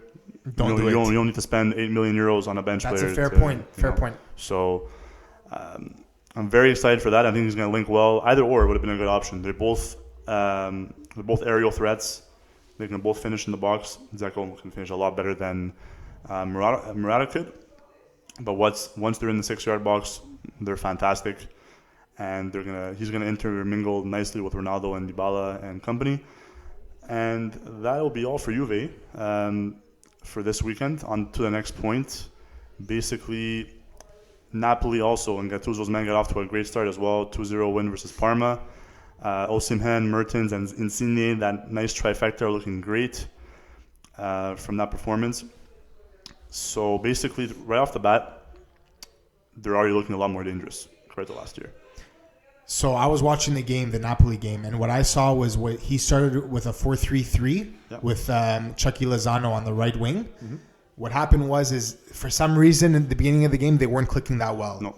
So in the 60th minute, I believe what happened was Lozano got subbed off for Osimhen, and Gattuso changed from a 4-3-3 into a 4-4-2, and the two up top were Osimhen and Mertens. Exactly. Once that happened, Osimhen changed the game. Changed the game 100%. And he was the one who won the header that led to the goal by Mertens right off the bat. It was maybe 2-3 minutes after he had subbed on. He definitely made an impact right away. They're interchanging beautifully with Osimhen is interchanging beautifully with Insigne and Mertens. It was incredible to see the impact that he had. Yep. Like, he's a record signing for a reason. They saw something in this kid that not too many casual football followers noticed in him. I never heard of him, to be honest with you, before the rumors started coming out. And wow, this kid is going to be the real deal for them. He's going to be definitely at Napoli for a long, long time. Because performances like that was incredible to watch. I was following him a bit last year. Last year he was in Liga at Lille, and he was their starting striker at 20 years old. He's 21 now. And this kid has speed. He has an eye for the goal. He scored about 13 goals in Liga last season, and Napoli with this kid on the field providing that pace, that strength up front. It's going to be lethal. It's going to be lethal. That like you said, those three, Osimhen, Mertens, and Insigne, when they connect, the way if they were doing it like that versus Parma, I can't wait to see more of these guys. Yeah, and with Fabian Ruiz leading that midfield as well, feeding them those threads in between the lines, it's going to be really interesting to watch, and Napoli fans are definitely going to be excited. Shout out to Zielinski too. He's going to get a lot more playing time, especially now with Alan gone 100%. to Everton. Yeah. Zielinski's always kind of been there, but even with now that Alan is gone, he's going to be even more than if he wasn't. So. Towards the end of last year too, he started that pattern as well. Alan had a lot of bench, and Zielinski was starting a lot more. So basically, a little analysis of what I was noticing during that game. The moment he came on was that Osimhen aside for 2 seconds, Mertens was making his runs into the channels, and he'll drag center backs into positions that wouldn't necessarily they want to go to. That mixed with the Nigerian number 9, Osimhen, constantly pressing, like you mentioned just now, that he has a lot of energy, constantly pressing the defense and applying pressure on that D's. You can foresee all kinds of mistakes and errors that the opposing defense are going to make this year. Because with those two pressing like that, bro, there's no chance that at least a couple of mistakes are going to be made. Agreed, and that's going to lead to big point productions from all three of them. And I can't wait to see more of that for sure. Absolutely. Moving on from that, Gattuso came out and commented about the Koulibaly status at the moment. Currently, the negotiations are still on standby with Man City. Gattuso went out and said that he's a serious guy, Koulibaly. If he'll leave, I'll be sad because Koulibaly is a top player. It's a difficult moment in football, and you need to consider these options, these important bids, once they arrive. But if you'll stay, I'll be happy. And what are your thoughts on that? So Koulibaly, I have a couple of thoughts, especially because I'm a Man City fan. So first things first, I would love for Koulibaly to come to Man City. I think that leadership and that rock at the backfield is what we're missing on the right side. Him and Laporte together would just be phenomenal. But I love what Gattuso is doing at Napoli, and if he loses someone like Koulibaly, who's arguably their most important player on the squad, it's going to affect them, and then maybe a little too much than what he wants. I think that's what he kind of mentioned in his comments, was that if he goes, he's going to be sad because it's going to be very hard to replace him. Absolutely. Koulibaly has been a face for Napoli for maybe 5-6 years, if not more. Yeah. And he's brought them to where they are right now. Absolutely. Now, you could look at it two ways. If they sell him, they're going to get 75 million for him. Obviously, with that money, you can do a lot. But for me, if I'm Napoli, I don't sell him because of the fact that he is a leader, and in terms of what he brings to the locker room and to the game, you're not going to find that anywhere else right now. Right now, that's available? Absolutely not. I agree with you 100%. He's definitely the backbone for that team. The guy will bleed and sweat all kinds for that team to make sure that ball stays out of the net. I think they should keep him from now in this market during the pandemic. For sure, the funds would be great. Considering it's a pandemic, you could look at it the other way as well. But to find a replacement now, I don't. And even if they don't find a replacement, do you see Kostas Manolas being the backbone for that team? Absolutely not. I don't. So I think it's important for them to hold on to him for now. I know City want him unless they offer something they can refuse, like maybe increase the bid to, what's the bid now, 80? It's 75 to 80. So if they increase it to 90, increase it to 95 or 100, something stupid like that, I think you can't say no, right? It's also, I think, Koulibaly too. He's been looking for a new challenge for a while, and don't forget, we've heard rumors about Koulibaly for years now. I think we're going on 3-4 years where we've seen him in the transfer market, whether it was the Chelsea back then, now it's City. So I think it's also him who wants a new challenge, but it's a win-win. He stays. He's with a fantastic Napoli squad who look very promising, for the 2020-21 season. But if he goes, he's going to a fantastic City side who have Champions League ambitions. He's winning whatever he decides. Wherever he decides, absolutely. It's a no-brainer for him. Napoli is a beautiful city as well, so it's a win-win no matter what decision he makes. Before we move on from Napoli, I just wanted to point out to how I've always been praising managers that are not afraid to fluctuate their formations during a matchup, and Gattuso did that, and he's going to bring them a lot of success for doing that. It's super important to adapt. Yep. To go from I think he started off at a 4-5-1 or whatever, and then a 4-3-3, and then a 4-3-1-2, a 4-1-3-2. Sorry. And then at the end, when Osimhen came on, it was a 4-4-2. Exactly. And like I said, once that happened, and like you said, once they change formations during the game because they see where they're lacking, and it's very important for a manager to do that. And once they do that, you see their brilliance. And the second that happened, they won the game. They won the game at the end of the day. So shout out to them, and Napoli is going to have a fantastic year. So Napoli fans, get ready. Moving on to our last subject, which would be AC Milan's performance, which was played today on the Monday. Zlatan, fucking ageless wonder, this guy, bro. Leading the way with a brace and missed an empty netter, which could have gone to Harry. Too bad. But oh well. Positive note on that, on AC Milan, basically. Tonali came on in the middle of the game where he subbed off Kessié. My impressions of him were that his elegance was there already at such a young age. His composure and how calm he is on the ball is incredible, bro. When someone's pressing him, he'll wait till the very last second before he distributes the ball, and it's not a lot of players can like wait that long and have that confidence to do that, and it was remarkable.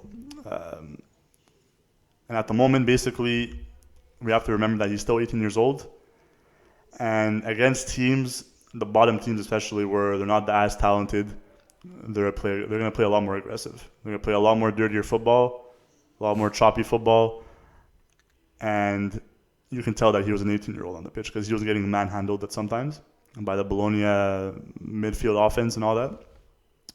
But he'll get bigger at one point. He'll put up the gains. So Milan fans, don't worry about that. He was very promising. Brahim Diaz, another newbie, didn't generate too much. He came on as a sub as well. They're getting settled in. So slowly they're going to be adapting. At least Brahim is going to be adapting to Serie A. And Tonali is going to have that nervousness right away off the bat, being on Milan, his childhood boyhood team. But there's loads of football up ahead. So Milan fans, don't worry about that. Tonali is going to be a nice generational talent for you guys. Well said. Perfect.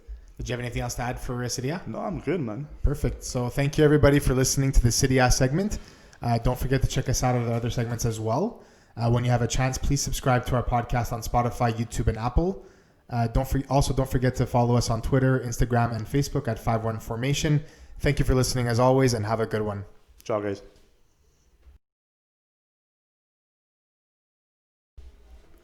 What's up, everybody, and welcome to another episode of the 5-1 Formation podcast. My name is George, and I will be your host for this little segment that we got for you today.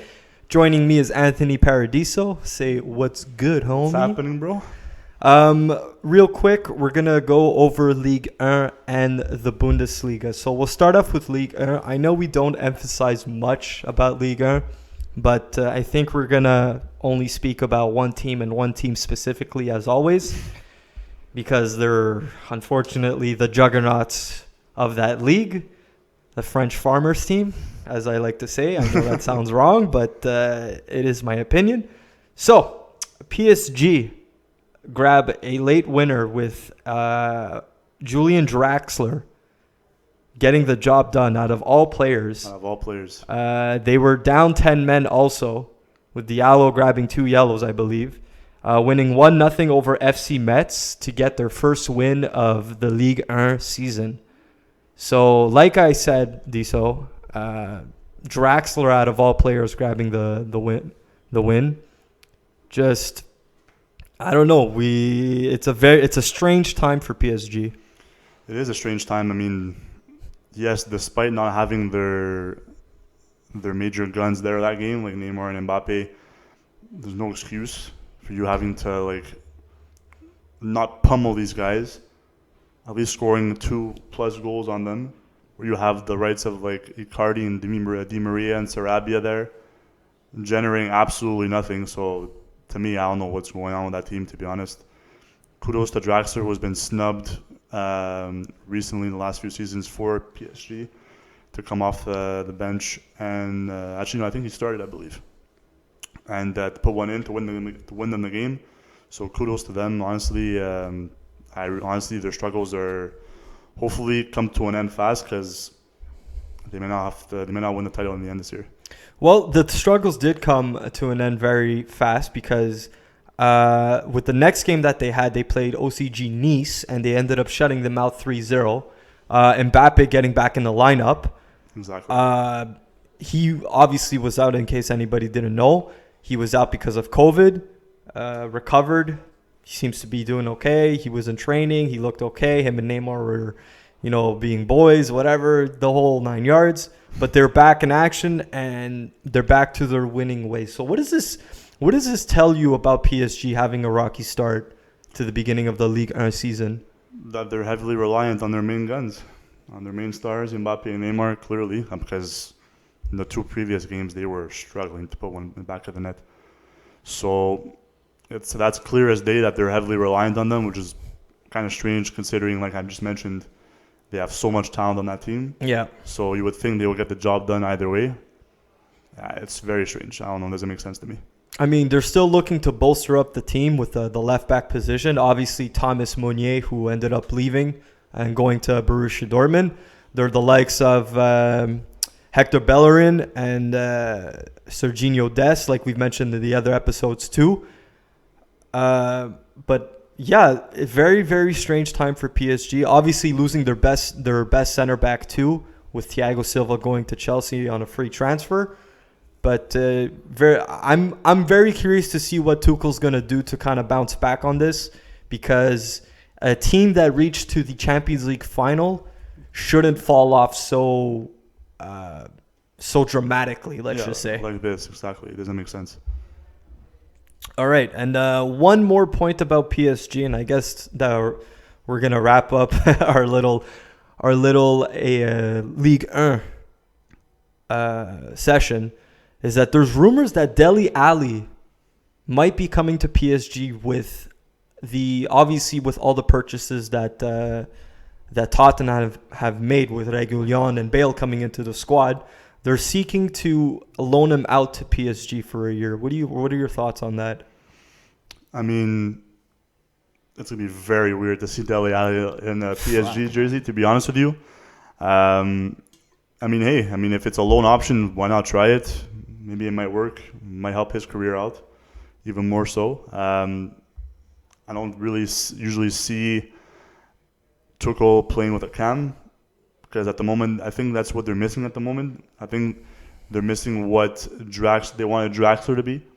that center attacking mid. That's going to generate and thread balls between the lines to their front three. Mm-hmm. So maybe he plays a 4-3-3 attack, but I don't know what his vision would be. But it will be definitely interesting to see. Do you have the lineup in front of you?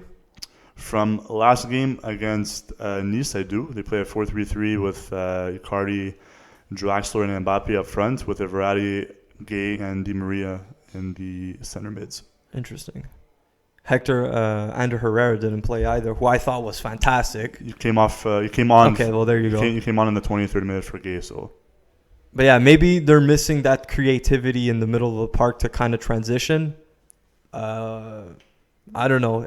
Like I said, very strange times. Maybe we should look more into PSG and see what's happening to them. But we're gonna be seeing them with Champions League, and we're gonna see what they're gonna do. Exactly. So yeah, so that I don't have anything else to add on Ligue 1. There wasn't anything else crazy happening around the league. Like I said, we don't really focus on Ligue 1 other than PSG, the giants of Liga. Did you want to add anything? No, but at the end of the day, it's a very one dominant league. So at the end of the day, once they get the ball rolling and they have everyone healthy, they end up winning the title again. So unless Marseille or Lyon make a push for it, because they're the only two teams that I kind of see making a push for it. But I know that Marseille did lose their game that they played because they were absolutely what's the word I'm looking for? Just drained from the PSG game, apparently. They lost 2-0 against Saint-Etienne. There you go. And then the game after, they tied Lille 1-1. So it's 2 games in a row that you drop points for all. So some of the, those teams that I'm looking for to, kind of compete against PSG don't seem to break it. No. Anyways, all right. So we're going to move right along to Bundesliga. And Bundesliga was super, super busy. And I can't even put words to describe the score sheet that I saw. Was it Friday afternoon? Yeah, it was Friday afternoon. Friday afternoon with Bayern Munich obliterating. Not just, okay, we're going to come in and play a game and destroying Schalke. And Schalke, I don't think, is a pushover team to begin with. I think they're a top 6 team in Germany, a very historic club in Germany. Yeah. Not a pushover team. They destroyed them 8-0. And I think that just goes to show you how dominant Bayern Munich are as a collective, as a group, the coaching, everything. They're just getting everything fucking check mark in the boxes. 100%. They're literally on a different level compared to the other teams. They, from like you said, down to players winning as a unit, winning as a community, all motivated and hungry to win. It doesn't matter who they're playing, doesn't matter what day of the week it is, what time of day it is. They're all locked in and loaded, and they want to win, and they're going to make sure they fucking embarrass you. From down, like you said, the coaching, definitely training, because we've seen little lanky players turn into buff Arnold Schwarzeneggers out of completely nowhere after a little minimal of a couple of weeks of training. I have this strong theory that they're giving them something. Bro, stop. In the schnitzels or something. There's something going on. This is just a hunch. Don't quote me or anything like that, but this is just my personal opinion. But I'm not going to get into the dark side of things. This is all from the incredible organization that they have at Bayern Munich. 100%. It's not taking anything away from what they do. Yeah.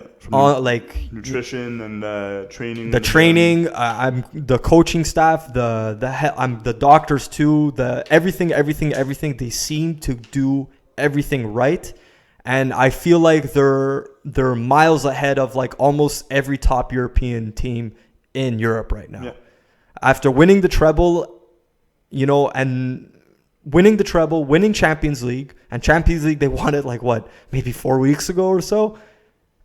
Not having a long break, not having a preseason, and right away first game, it's they haven't missed a beat. Yeah. They haven't missed a step. And at this point, it's who's gonna take them down. Your guess is as good as mine, man. Because even I think after this game, I'm not too sure if it was this game where Flick was basically saying, Yeah, it was a great performance. Everything went well. There was some opportunities that we could have put in as well. Just still not enough. Not enough for them. And you know what? That is just to have that mentality. It's amazing, man. Is absolutely astonishing and amazing for a club. And I think that every club should strive to be like this club. There's no doubt. Every single manager, every single player, every single team. Even the transfers that they've made, they haven't spent ridiculous amounts of money. They've made money too. Even the players that they've lost, I mean, they lost Thiago, but Kimmich right away slots into that center defensive midfield role. And it's like you're trying to take down an empire and you can't. Yeah. You just can't. So I mean, good on them. They're looking like to win everything right now. They're the absolute favorites in Bundesliga. But yet again, like we said, with every team, it's still early. You never know what could happen. Who knows? Maybe they might have a disaster in January, December, January. We don't know, but it's very unlikely. All right, so moving on to another, let's just say not as dominant, but very entertaining team with Borussia Dortmund. Oh, God, man. These guys, I wouldn't even call them guys, these boys, because half of these boys on the team aren't even 18 years old yet, and they won their game 3-0 against Mönchengladbach. Jude Bellingham playing, 17 years old. Giovanni Reina, 17 years old, who got on the score sheet. Erling Haaland, we've spoken about him and people have seen what he's capable of. He scored a brace.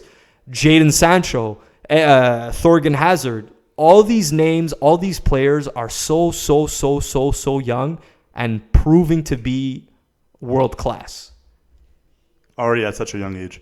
At such a young age. And another thing too with the coach showing that age is just a number, and if he feels that person is ready to play and perform at the top level, at the first team level, then we play him. Yeah. We mentioned Jude Bellingham before in previous episodes in season 1, where we were like saying, yeah, it's a good signing. We don't really know.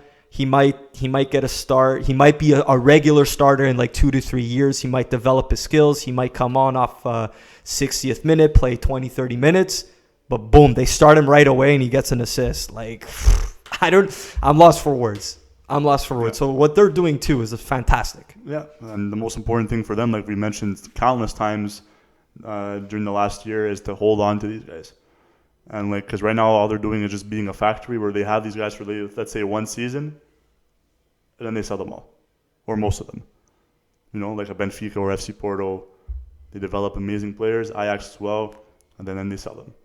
So if you want to compete, you want to tear down that top team of Bayern Munich, hold on to these guys, and maybe you'll bring down the dynasty of Bayern Munich for once, And this year specifically is going to be super interesting to watch in Der Klassiker between these two teams. It's going to be super exciting, full of energy, because they both play very similar, high pressing, high energy, all attack, So I can't wait for that, to be honest. And that's not to say that Bayern's team is old. Bayern's team is also very young too, Absolutely. with obviously a couple of key players that are much more experienced than the others. But I don't know, man. It's and to add to your point too, another thing that teams should add to their mentality is not being hesitant to start their young players. Absolutely. I mean, why not? If you see the player is training well, he's on top of his game, you see he's performing, why not? Yeah. Why not start him? Your only concern is that he's going to get out-muscled. And even at that, his pace is going to make up for it. There you go. And even at that, like you said, with Bayern bolstering up the players every time, they're that pint and schnitzels.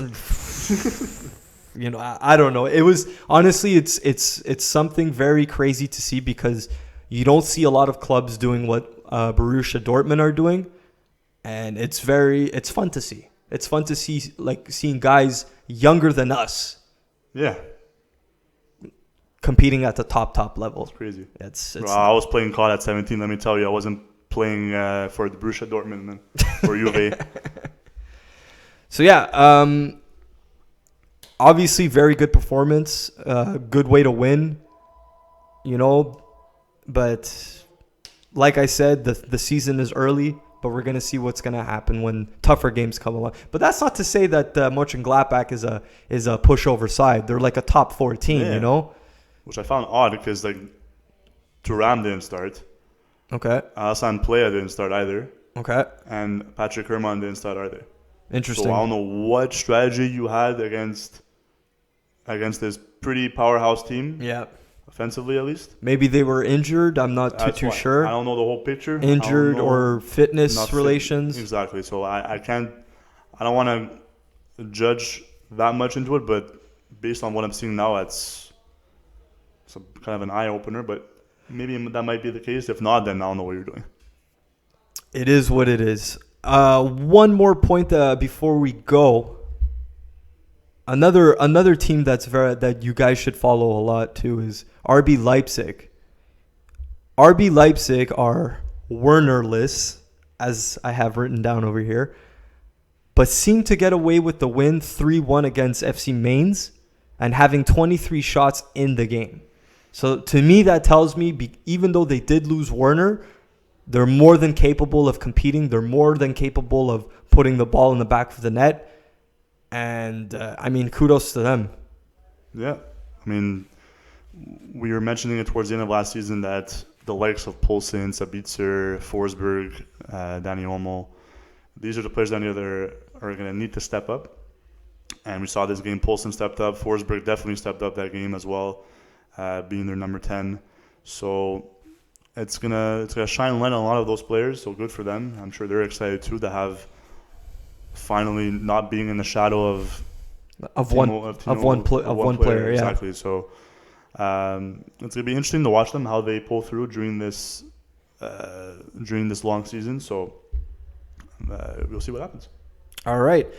Okay, folks, so that's all we have left for today. Short and sweet, to the point. Thanks again for listening to our Ligue 1 and Bundesliga segment.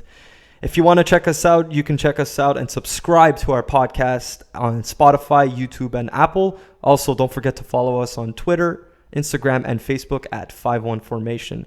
Thank you guys for listening as always, and have a great one.